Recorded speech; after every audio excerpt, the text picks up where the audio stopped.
Engine running. Liftoff. France de Grisel, bonjour. Bonjour. Give me a chance, one more time. I won't break your heart, one more time.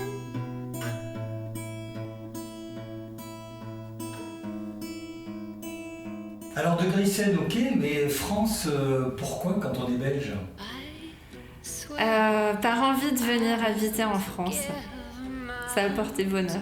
Tu es arrivé dans quelles circonstances, vers quel âge? Quand j'étais petite.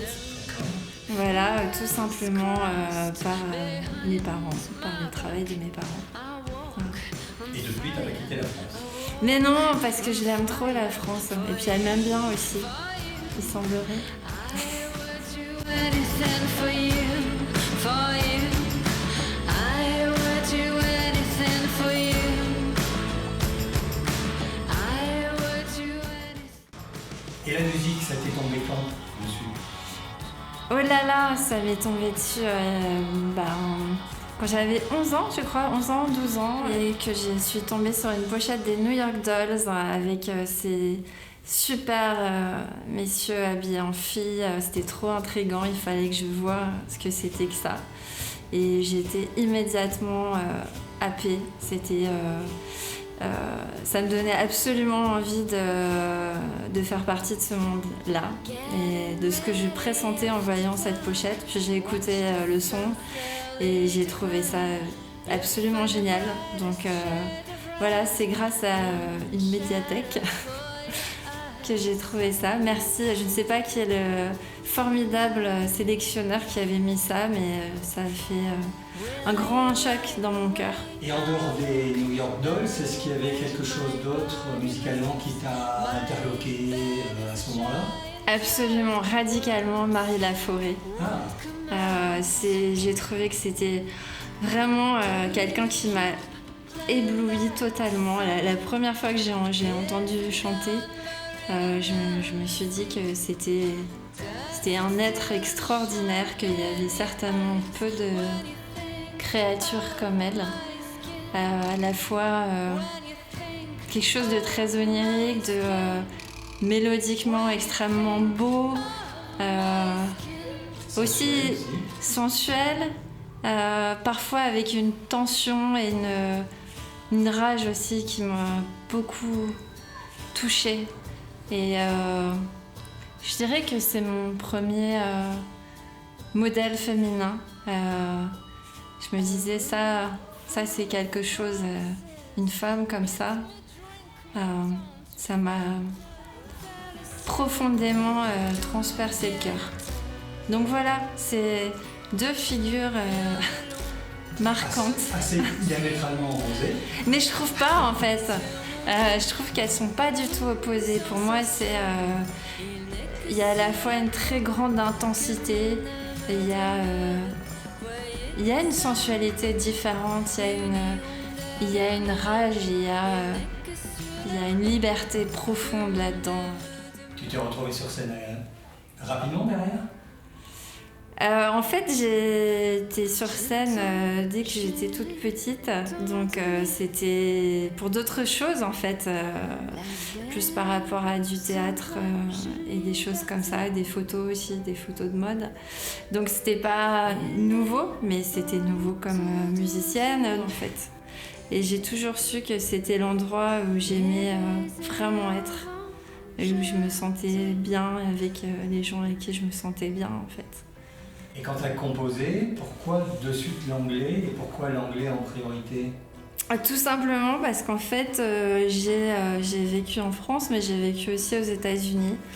Et j'ai des souvenirs dans les deux langues. Et je parle les deux. Et je sais pas, la musique s'est présentée à moi, la musicalité des mots passés par là.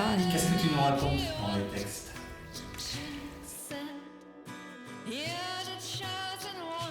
Qu'est-ce que je raconte dans mes textes? En fait, je partage des états émotionnels.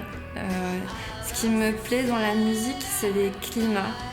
C'est des climats poétiques, c'est des choses qui, parfois qui racontent des histoires, parce que j'aime aussi énormément toute la tradition du songwriting, comme Bob Dylan par exemple. Donc il y a une partie où ça va être comme des petits contes. Et il y a d'autres choses qui sont des moments où j'ai ressenti certaines choses. Et comment est-ce que, avec des mots, avec des notes, avec des accords, comment est-ce que je pourrais restituer ça et de manière très personnelle, parce que je pense que plus ce qu'on fait est personnel, finalement, plus c'est universel. Et les volutes de fumée,